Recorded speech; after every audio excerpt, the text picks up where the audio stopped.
Hello everybody, welcome back to another video. Today we're going to be reading this scary story from Creepypasta, Reddit, No Sleep thing, whatever.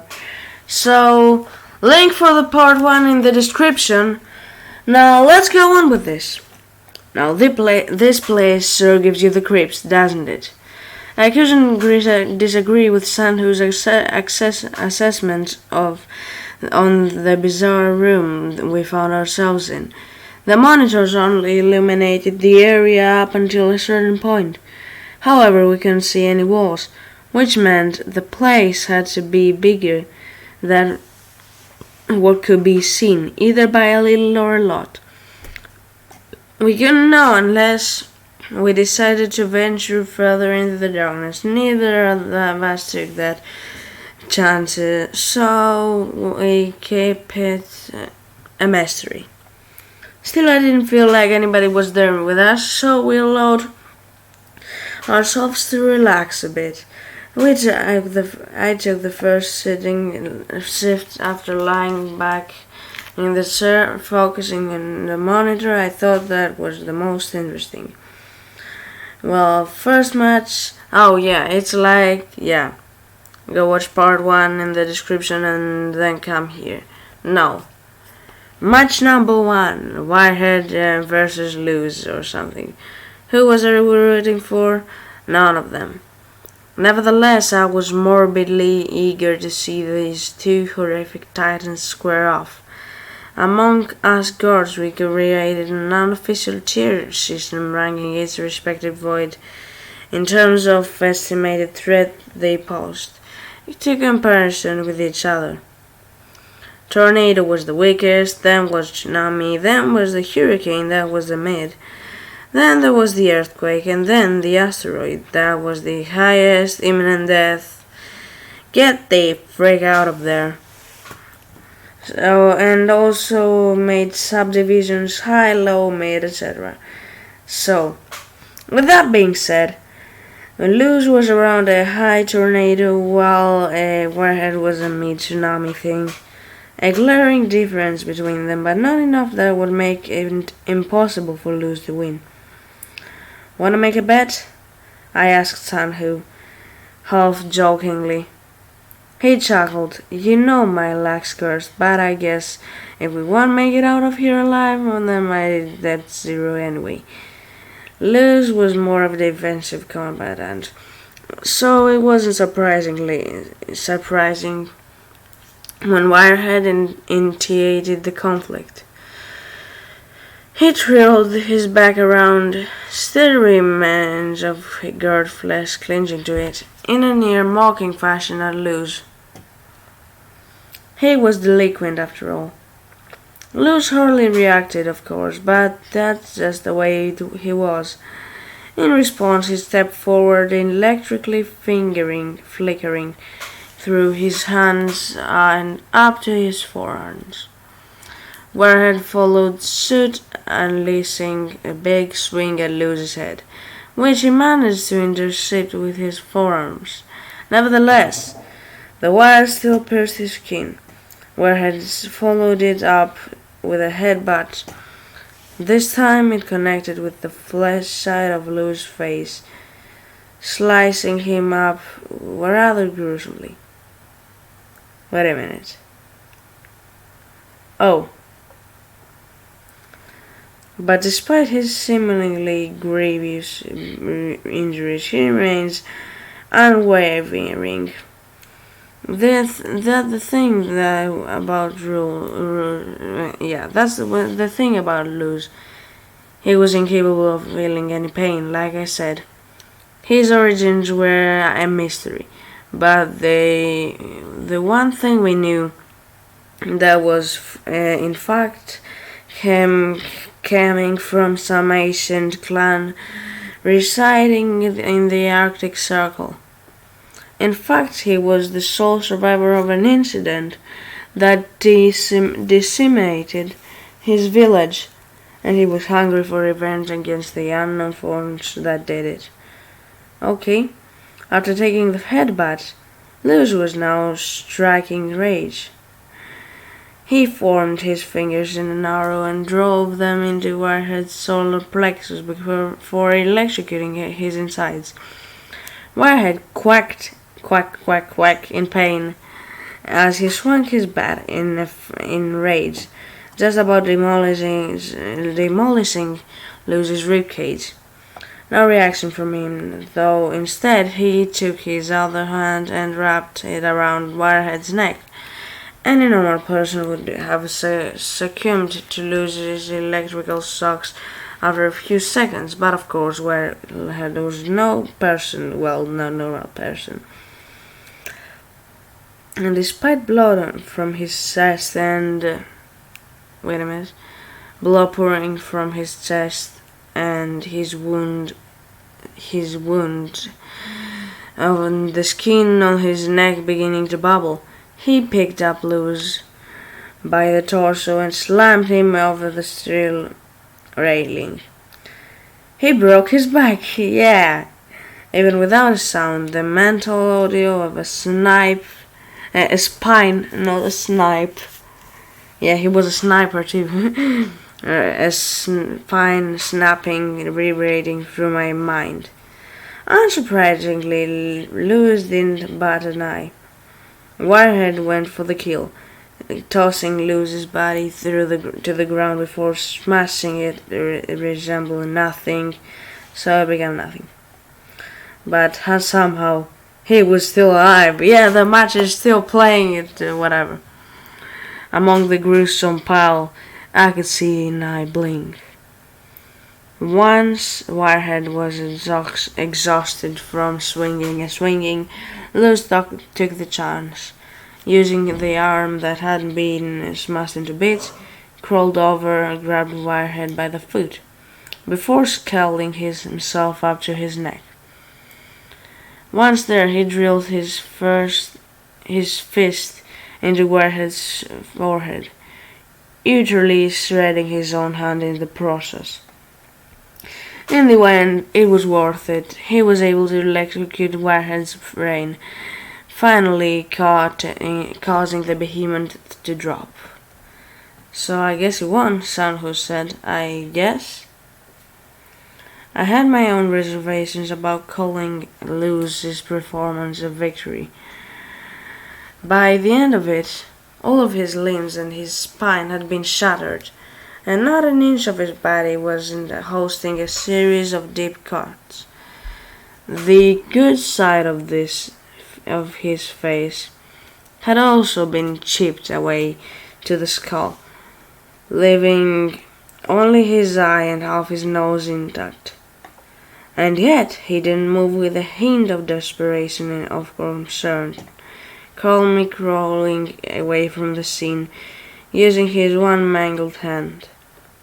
I could still see the current flowing through it as well, a telltale sign that he was all ready to pick up another fight. Nice comeback victory, Santos said. I don't see him making it far though. Not as a tornado tier. Yes, but we made all of this up. Not like it means anything, I responded. Yeah, truth be told, it was nearly rooting for Luz at the end there. Something about his resilience resonated with me, as bizarre it may seem. I scanned the rest of the monitors while Wirehead and Luz were squaring off. The undead was had burned Jack to a crisp. On another monitor, Morgie playing around with a void corpse that I thought it was Death Shadow. He chose his own name. 3 down, I muttered to myself. Frick! We got a big one coming, Sanhu announced. I followed his eyes to a monitor near the bottom of the room. He was right. This one's gonna be good. Standing at the opposite sides of the kitchen. Okay, this is like a boxing match or something. The one Trench 190 centimeters and 330 pounds, 150 kilograms. Also, he was 6.3 foot tall. And on the other side, we have Shengju, 5'10", aka 177 centimeters, and 148 pounds, 67 kilograms. Trans was a silent entity, dressed entirely in ancient-looking deep-sea diving gear, except the head, which remained without a helmet. However, you couldn't get a glimpse of its face regardless. That was due to the fact that his features were completely distorted. What do you mean? So much that if you tried focusing on the details, all you were getting was a nasty migraine. On top of that, he was invisible in person. What? Let me explain. It says here it will explain or something. If you were standing right in front of you, you wouldn't be able to see him. The only way to get a glimpse of him was through secondary means. Cameras, mirrors, which made him all the more dangerous. For how he killed people? Either by brute force using his monstrous strength, or B, his death aura, as Osgards have dubbed it, like Dijk's zone. Oh, once you were close to him, you feel an astronomical amount of pressure and get crushed on the spot, comparable to what you'd feel standing on the bottom of the ocean. But that's only if Trench wills it. Sometimes he'll turn it off and simply punch somebody's head off. For that reason, he was in the mid-hurricane tour. As for Shengju, he was basically psychotic, demon-possessed martial artist with supernatural speed, strength, and agility. Apparently trained in the wrath style, or the technique beyond human comprehension, whatever the those were supposed to mean. I do not even understand any of this. What is this, SCP deathmatch or something?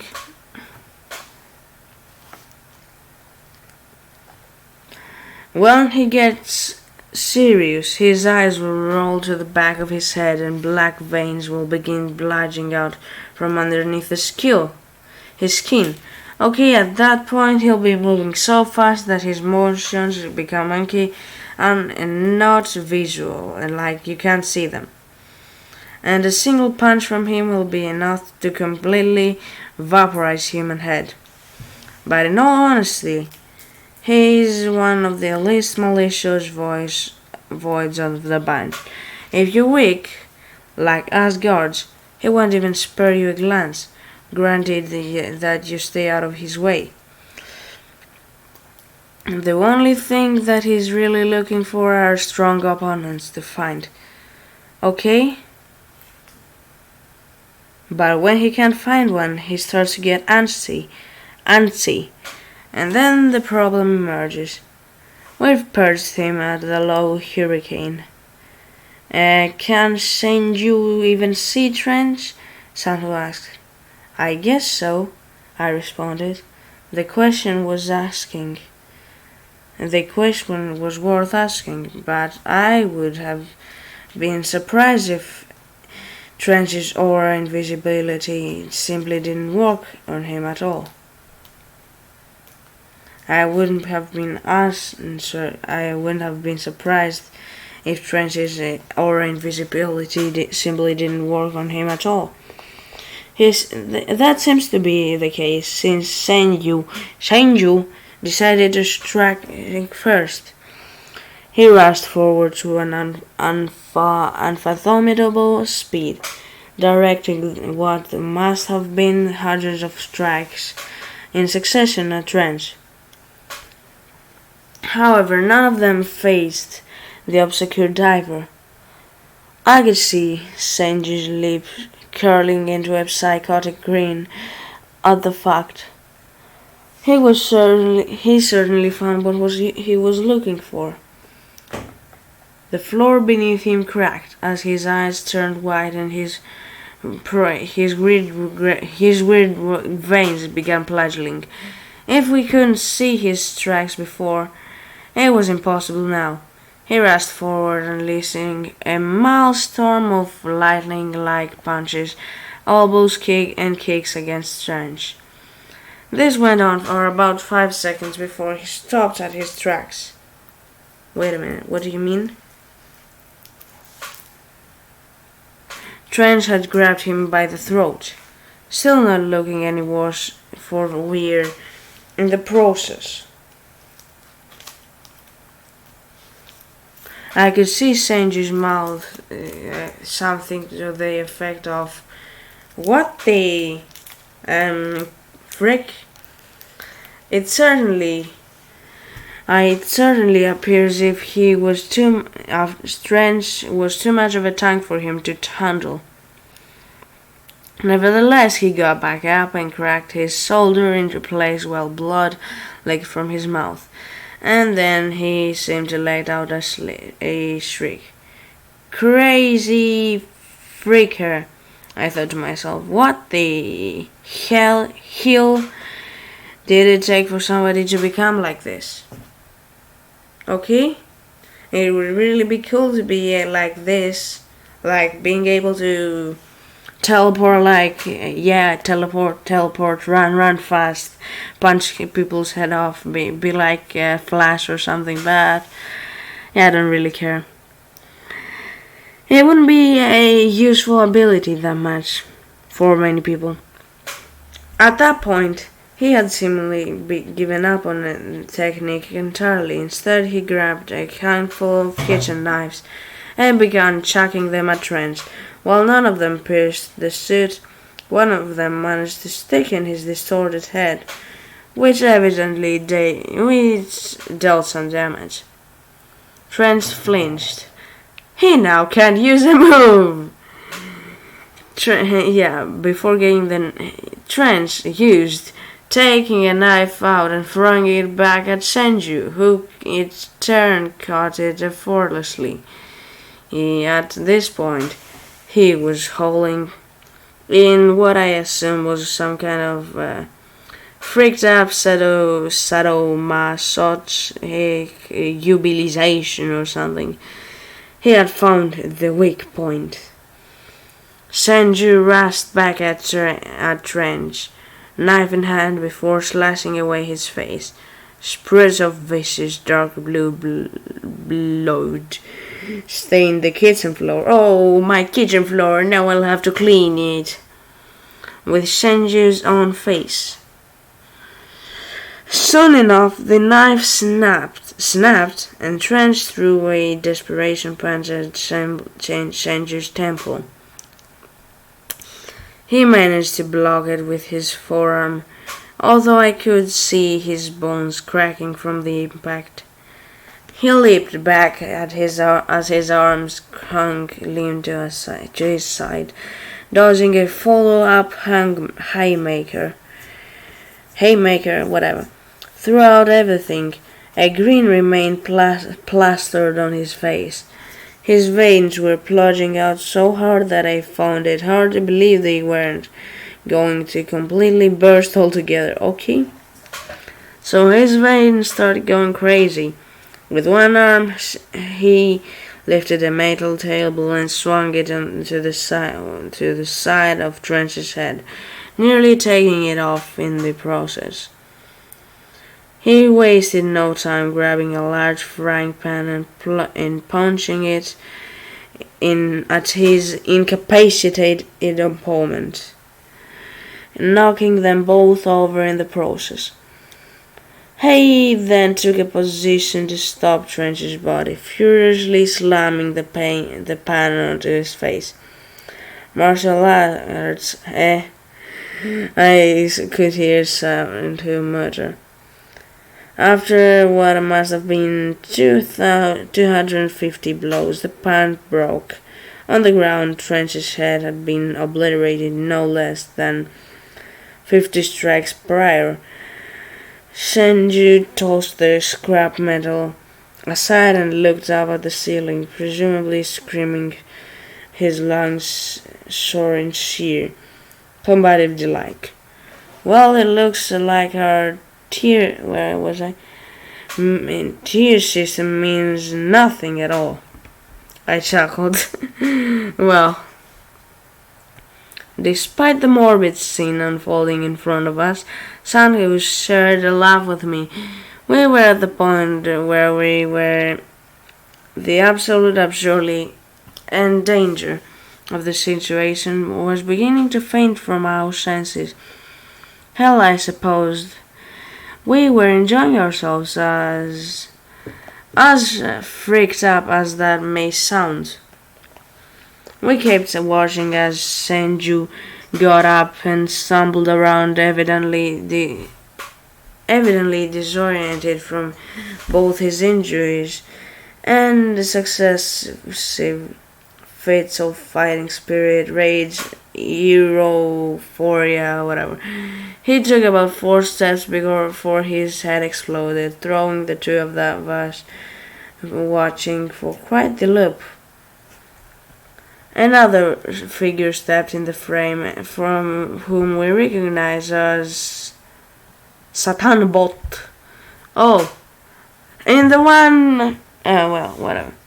I felt a shiver crawl down my spine upon seeing him, somewhat snapping me back into reality.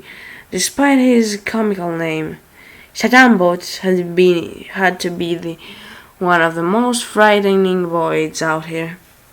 I just couldn't understand what the freak he was supposed to be. His body appeared to be robotic, but moved in ways that were too fluid for even the most sophisticated android, like legitimately metallic flesh.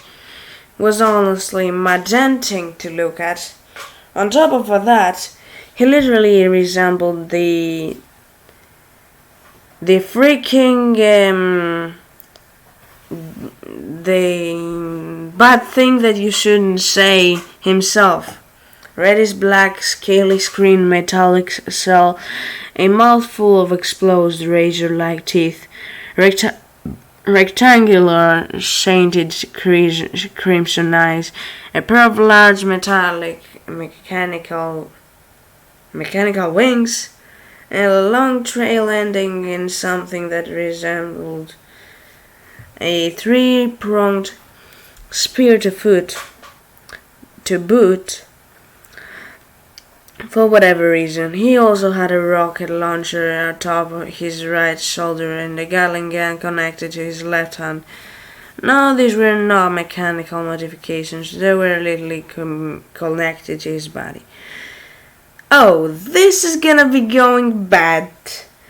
He was unanimously considered one of the most dangerous void in the Chasm. A high earthquake thing. Even if Senju was at his full strength, he wouldn't have stood a chance. Oh, hit them all, Sanhu commented. I was hoping he didn't escape. Well, let's not worry about him now, he said, turning my attention to another monitor. And what my eyes landed on next was the Nitor massacre. Standing atop of a pile of guard bodies must have been eclipsed. Fit was Hugo Wright, aka the Brutal Bishop, 6'2", aka 190 centimeters, and 200 pounds, aka 91 kilograms. Like his name indicated, I'm gonna be calling him Hugo, cause why not? He was dressed in traditional vicar priest outfit. The only difference was the fact that the cross he wore around his neck was fashioned out of blades. The man himself had long, sweeping black hair and 14 bags under both his dead blue eyes. It was unclear to us what his real motivations were. It's not like he really followed the rules of any religion on earth despite his outfit. He just went on long rants about the sin of natalism, the futility of existence, and how to reach a state of sanctity,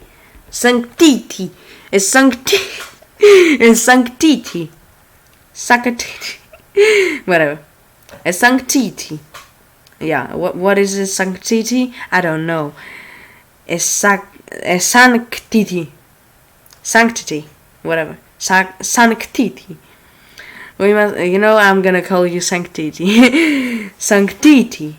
Okay, we must first reach a clean state. Basically, he wanted to kill every sentient being on Earth, and then himself. He wasn't all talk either. He was certainly strong. We rated him a low hurricane. After praying to whatever freaked out deity he worshipped atop of the path courses, he slid down and then began stalking the corridors for some more victims to fulfill his holy objective. What Helgi came across next couldn't have been more perfect. Karl Schliluva, aka Vampire Cop. Okay, this is gonna be interesting. A vampire against the weird pope. Vampire Cop. The vampire. I'm gonna be calling him a cop. It's LAPD here. Okay. 5'9" and 175 centimeters and 176 pounds. 80 kilograms. Kill was rather interesting, being that he once was one of the most corroborative voids, in fact. He was the only prisoner that willingly turned himself in. Oh, his backstory was interesting as well, and a few of us actually knew about it. He used to be a prolific mercenary Brazilian cop who patrolled the most dangerous parts of Rio. It was much that so he earned a reputation amongst the criminal underground as the Reaper, but he was still only human. During a fateful mission, his entire unit was massacred during an ambush attack by a dozen of distinct gangs, who were all unified under the same goal of taking him down. He was the only survivor, but was captured in the process. After being tortured in a warehouse for about 5 hours, the lights went out. During a period of darkness, the only sounds entering his ears were those of carnage. Every single gang member was being obliterated by some unknown force. At the end of the bloodbath, he could hear footsteps slowly approaching him before a deep, raspy voice whispered something in his ear. There's potential in you. There's potential in you. Allow me to bestow you with an opportunity. He felt a sharp pain in his neck before a hidden entity spoke to him again. Fulfill your beauty. Yeah, beauty in beauty, duty. Then he passed out. After he woke up, he found himself in his bed, with all the wounds from his torture season healed. All wounds except from one, a bite mark on his neck. His appearance also changed drastically. Pale skin, dark eyes and fangs. He'd hear about the stories, but could hardly comprehend what he had become after one himself.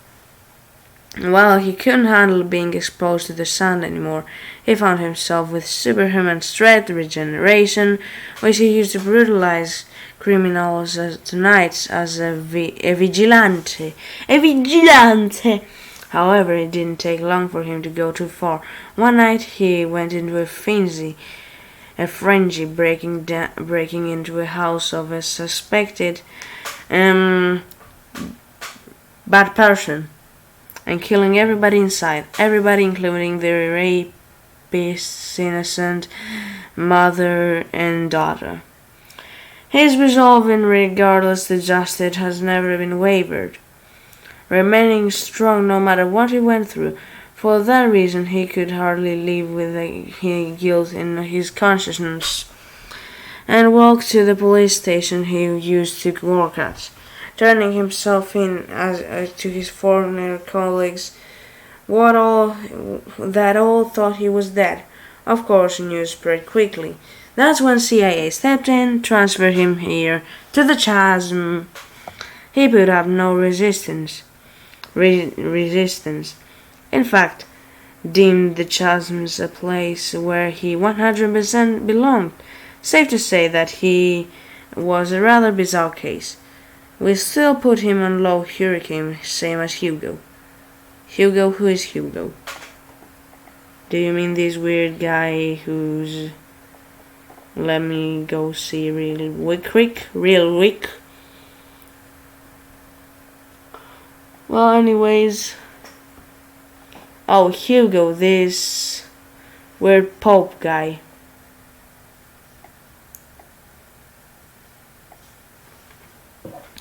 On the monitor I could see Kale's lips moving, wanting to hear what he had to say. I began looking around to see if I could get some audio. It didn't take too long for me to find the volume control panel, which was located right under the desk.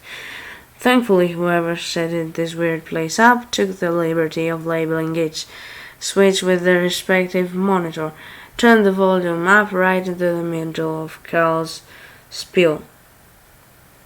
Dangerous come. I'm gonna have to dispose of you before it's too late. Hugo's face remained expressionless. Scum, an apt description of the ones residing this place. But I understand that you're also a man of thought with unforgivable sin. I'll treat you no differently, he responded. Kill chuckled. Wouldn't expect you not to. He took a provocative fighting stance. Come on, Englishman. Let's settle this. Okay? It was like, okay, some type of boss battle or something. Yeah, I need to fight for justice, even though I'm a vampire and I am in a prison. I have a strong justice thing on me, okay? Whatever. He put his hands blade crossed before muttering another prayer to himself. Looked up at Cullen. His eyes now a deep crimson. The atrocities I commit are the only pursuit of ultimate holiness. Hope you're gonna... What is this? He grinned. Yeah, I get it. Crazy people are crazy. As he finished the sentence, he rasped up forward to a quick blur, sinking his fangs into Hugo's neck. In turn, he grabbed Cal's head and twisted it, snapping his neck. And what had to be the most gruesome manner feasible, before plunging a fist into his chest. For the first time, Hugo grimaced.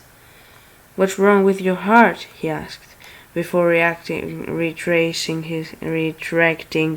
his hand, revealing several burn marks. What do you mean? Cal twisted his head back into place before shooting Hugo a bloody grin. I couldn't tell you, buddy. What do you mean? They traded blows for a few more minutes, pummeling each other into oblivion. While Kel was certainly more skilled and had more tools at his disposal, Hugo possessed more raw power. Eventually it came to a standstill. Kel had suffered upwards 20 fatal injuries, forcing his regeneration abilities to the brink. Hugo was bleeding all over, had about 6 bone fractures and an eye aroused out, and nearly brought off. "You're pretty annoying, aren't you?" Kel rasped out. Hugo went over, coughing at a mouthful of blood. I'm speaking not a good way. Whatever. Likewise. In the meantime, their confrontation had drawn an audience. Coming in from an intersecting corridor was Infernal Gladiator, 6'7", aka 2 meters, 285 pounds, 130 kilograms, high hurricane. Imagine an extremely buff zombie that was perpetually burning always, clad in ancient gladiator gear.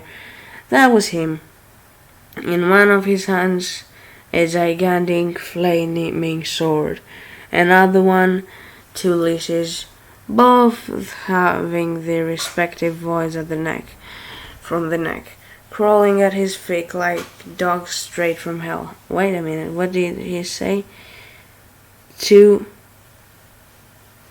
both holding. Oh, so he had 2 other guys. One was the freak, a slouching humanoid monster with strange flickering eyes and grin that wrapped around his entire head. The other was humanish septide, 6'4", 100, standing at 372 pounds, and blah. Talking. A centipede-like creature that had a vaguely human face covered in 6 eyes, with an arm muzzle obscuring the mouth area. It crawled 10 colossal veiny arms. 2 mid-tornadoed here, not incredibly powerful. They were merely simple aggressive beasts that possessed nothing but primal bloodlust and strength that was comparable to 3 wild bears put together. For that reason, they were easily converted into disposable weapons by the much stronger and more intelligent gladiator. "Freaking hell," Kel said upon seeing the trio. "That's disgusting! Disgusting!" "Bloody abominations," Hugo added. "Nothing but creatures that stain the earth." They both looked at each other and nodded, an explicit sense of mutual understanding between them. I suppose a few of the voids teaming up should have been inevitable. "Oh boy, this is heating up," I said, turning towards Sanhu.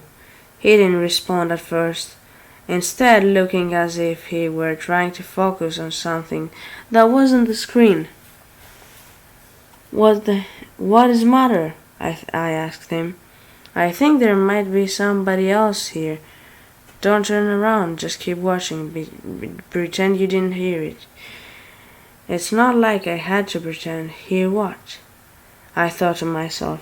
Nevertheless, I had never seen Sandhu more serious. I turned my attention back to the monitors while forcing my ears to be alert.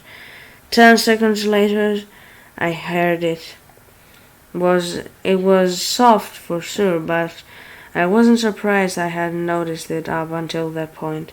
Somewhere in the darkness, behind us. Someone was definitely trying to contain a giggle. So that's it for today's video. That took about an hour or something. Well, that's it, I guess. Goodbye. Hope you enjoyed it. Like, share, and subscribe, and I'll see you in another one. Peace out.